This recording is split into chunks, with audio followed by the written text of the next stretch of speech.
Hi friend विद्यार मो YouTube channel के स्वागत कर आज आसी हल्दी घाट तो आम भोर 5:30 रु बाहरी थिलु एबे पहुँची जाइए 8:30 तो फिर जीवा एबे भीतर को देखि पारुथिबे हल्दी घाट ये महाराणा प्रताप को विषय सब लिपिबद्ध हो रही जीवा एबे भीतर को लेट्स गो फॉर एंजॉय हल्दी घाट रे छु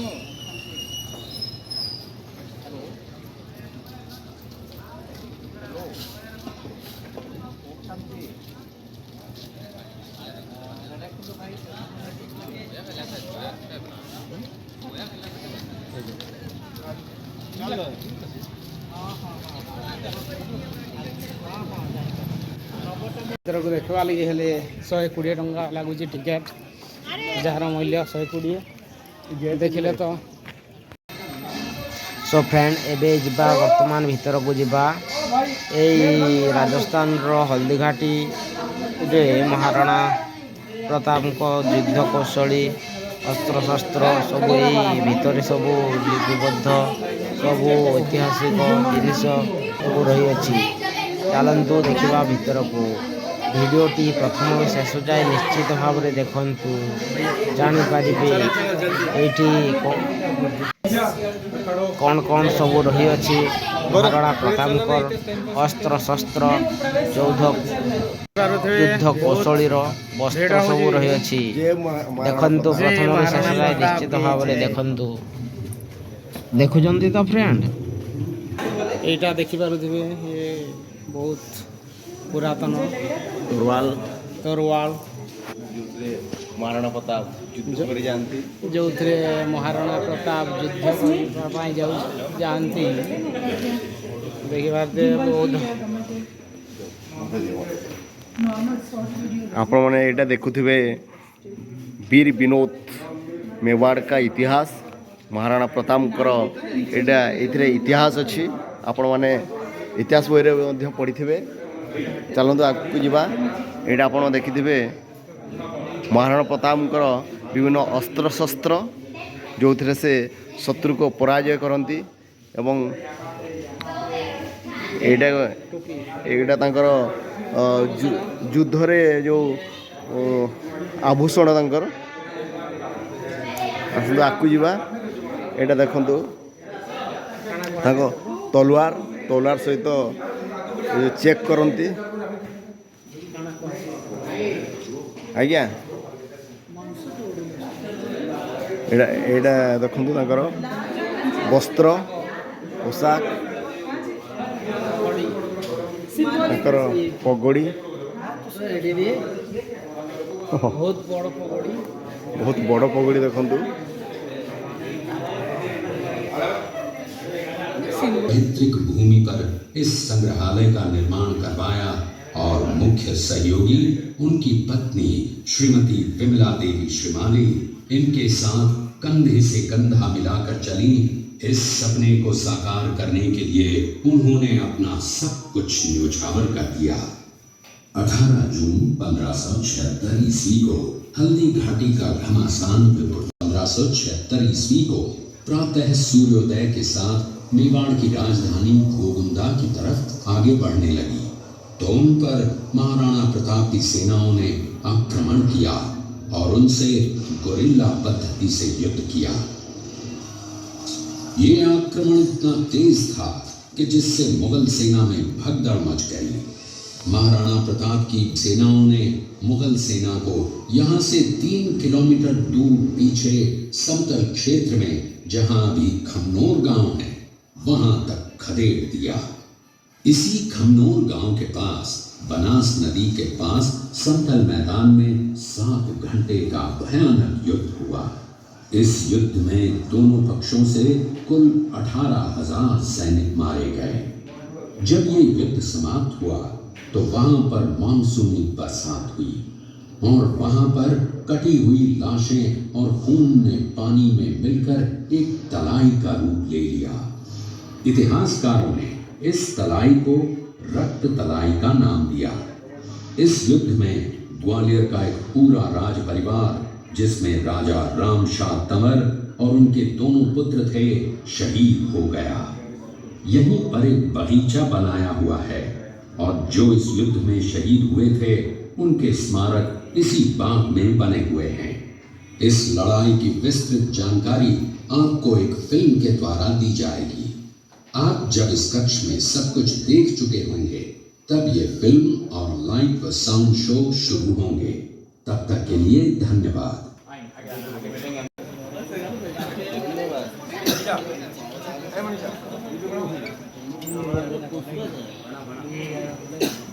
ଏବେ ତ ଷ୍ଟୋରିଟା ଦେଖି ସାରିଲେଣି, ଏବେ ବାହାରକୁ ଯିବୁ।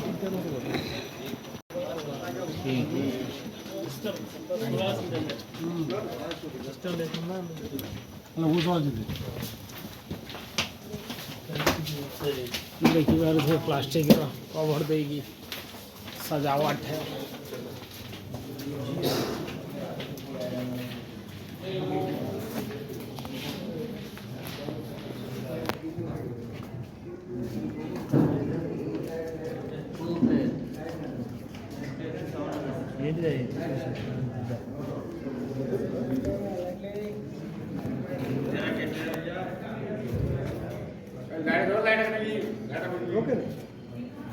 ये दृश्य चुनिया गांव का है।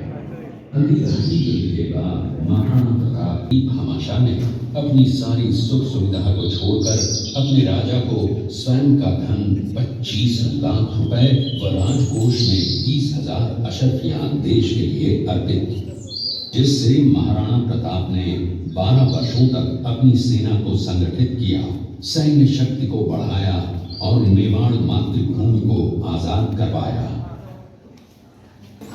ये कुंभलगढ़ किला है। इस किले का प्राचीन नाम मच्छिंद्रगढ़ है। इस किले का निर्माण महाराणा कुंभा ने करवाया था। इस किले के अंदर 9 मई 1540 ईस्वी में महाराणा प्रताप का जन्म हुआ था। इस किले की ऊंचाई समुद्र तल से 3568 फीट की है। ये दृश्य मेले की तलहटियों में महाराणा प्रताप ने अपने गुरु से शिक्षा प्राप्त की थी। ये किला 12 वर्ग किलोमीटर में फैला हुआ है। इस किले पर जब भी विदेशी आक्रांताओं ने आक्रमण किया और उस आक्रमण में कोई भी राजा व सैनिक वीर गति को प्राप्त कर लेते तो उनकी पत्नियां वीरांगनाएं अपने सतीत्व की रक्षा करने के लिए जलती हुई अग्नि में कूद प्राणों को त्याग देती थी, जिसे हम जौहर कहते हैं।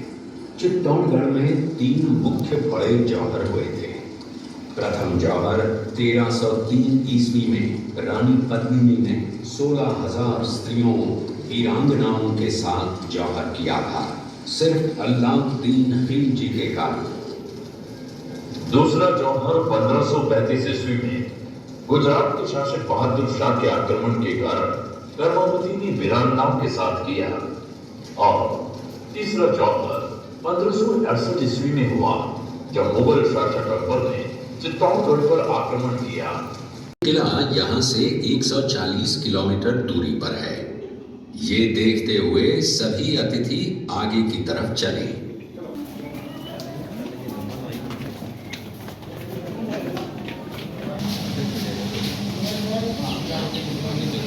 ये शेरपुर गांव का दृश्य है।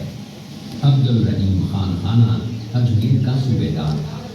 जब वो शेरपुर पहुंचा तब इसका पता कुंवर अमर सिंह को चला, जो महाराणा प्रताप के पुत्र थे। अमर सिंह ने शेरपुर छावनी पर अचानक आक्रमण कर दिया। उस आक्रमण में मुगल सेना में भगदड़ मच गई। मुगल सेना को अपनी छावनियों को छोड़कर भागना पड़ा। छावनियों के अंदर से लूटा हुआ माल व अब्दुल रहीम खान खाना, जिसकी बेगम आनी खान को बंदी बनाकर महाराणा प्रताप के सामने पेश किया गया। तब अमर सिंह पर महाराणा प्रताप क्रोधित हुए और कहा, जहां से इस नारी को बंदी बनाकर लाए हो, इसे पुनः ससम्मान लौटा कराओ। महाराणा प्रताप ने कहा, हमें नारी से कोई दुश्मनी नहीं है, हमें तो देश विद्रोहियों से दुश्मनी है, जिन्होंने चारों तरफ आतंक फैलाया है।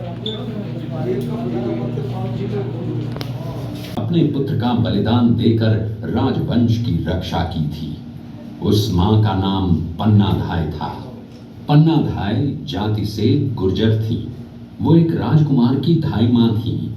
दूसरी तरफ रात्रि बनवीर सिंह को मौका मिला। वो राजकुमार उदय सिंह के बड़े भाई। इसकी सूचना पन्नाधाय को लग गई। कुछ समय तक पन्नाधाय चिंतित हुई। तभी पन्नाधाय ने अपने पुत्र चंदन को राजसी कपड़े पहनाकर पलंग पर सुला दिया और उदय सिंह को एक टोकरी के अंदर छिपाकर पत्तों से ढक के महल के बाहर निकालकर गुप्त रास्ते से कुंभलगढ़ भेज दिया। बनवीर सिंह जब तलवार लेकर राजकक्ष में आया तो उसने पन्नाधाय से कड़क आवाज में उदय सिंह के लिए पूछा तो पन्नाधाय ने चंदन की तरफ इशारा किया। बनवीर ने चंदन को उदय सिंह समझकर चंदन की हत्या कर दी और ये समझने लगा कि मैंने राजकुंवर उदय सिंह को मार दिया।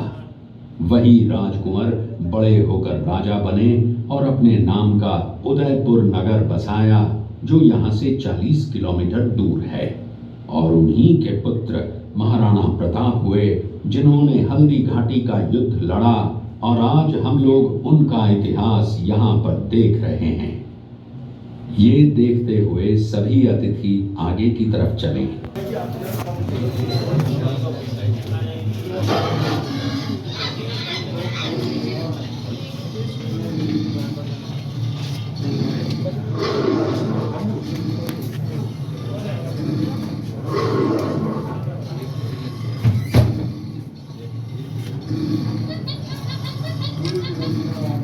आतंक मचाया हुआ। महाराणा प्रताप ने उस देखिए महाराणा प्रताप अपनी प्रतिज्ञा का पालन करते हुए महाराणा प्रताप ने प्रतिज्ञा की थी कि जब तक अपनी मातृभूमि को शत्रुओं से मुक्त नहीं करा लेता तब तक न तो मैं महलों में रहूंगा, न किसी धातु के पात्र में भोजन करूंगा, न किसी गद्दी के बिछौने पर सोऊंगा। पत्ते ही भोजन के पात्र होंगे, जमीन ही बिछौना होगा। इस प्रतिज्ञा का पालन उन्होंने 21 वर्षों तक जंगलों में रहकर किया।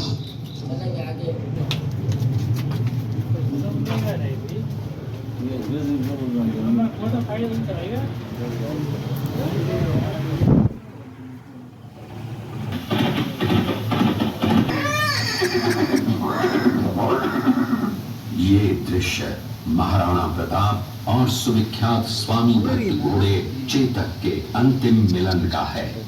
हल्दी घाटी युद्ध के बाद चेतक घोड़े ने 22 फीट के एक बरसाती नाले को पार किया। ये उसी समय का दृश्य है। पास में खड़े महाराणा प्रताप के छोटे भाई शक्ति सिंह हैं, जो पहले मुगल सेना में थे। बाद में वो महाराणा प्रताप की तरफ आए, माफी मांगी और अपना घोड़ा महाराणा प्रताप को दिया। ये देखते हुए सभी अतिथि आगे।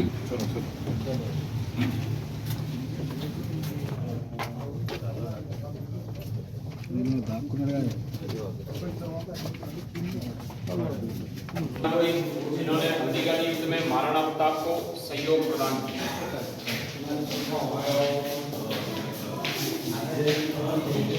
राजा महाराणा प्रताप को सहयोगी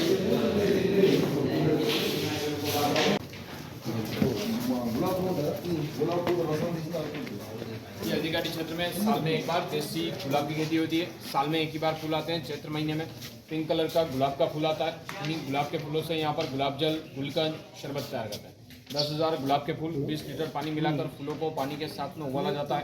जो स्टीम बनता है वो गुलाब जल है। गुलाब जल आंखों में डालने, मिठाई, मेकअप, पूजा में गुलाब जल काम में लेते हैं। गुलकंद बनाया जाता है जो गैस, कब्ज, एसिडिटी, पेट की ठंडक के लिए गुलकंद खाया जाता है। गुलाब की पत्तियों से गुलाब का शरबत तैयार करते हैं।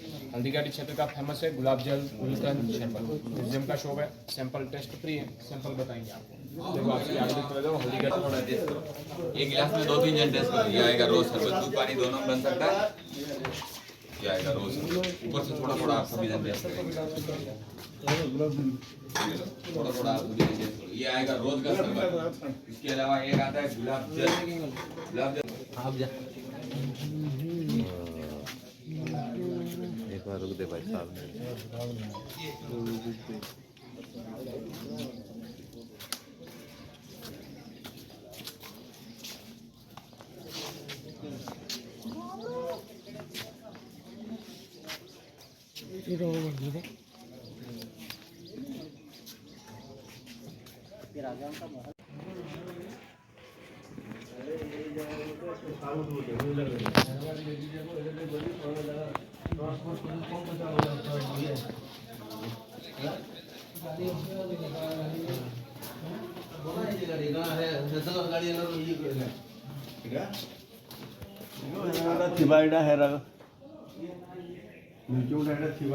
कोड़ा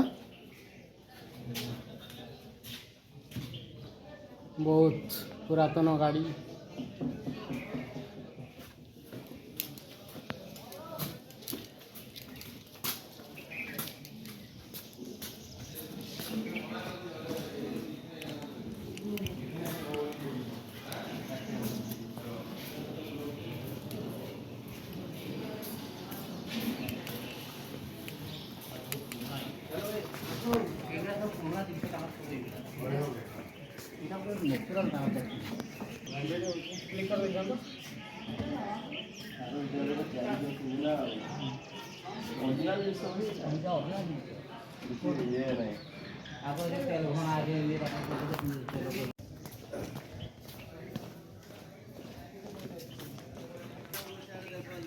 ହେଇଗଲା ଶଇଲା 120 ଟଙ୍କା 120 ସଇଲା।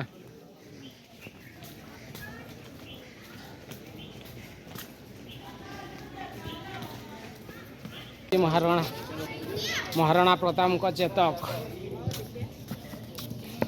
सो फ्रेंड देखिले तो उदयपुर महाराणा प्रताप जिते स्मृति सब रही सब ऐतिहासिक सब रही अच्छे देखिले तो फ्रेंड एमती वीडियो देखा लगे मो चैनल के लाइक सब्सक्राइब कमेंट निश्चय करेंगे। ओके थैंक यू जय जगन्नाथ।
देखिले तो फ्रेंड ये महाराणा प्रताप हल्दी घाटी विषय वस्तु सब देखिले एठिकी निश्चय आसीबे एबे बाहर को जिबा।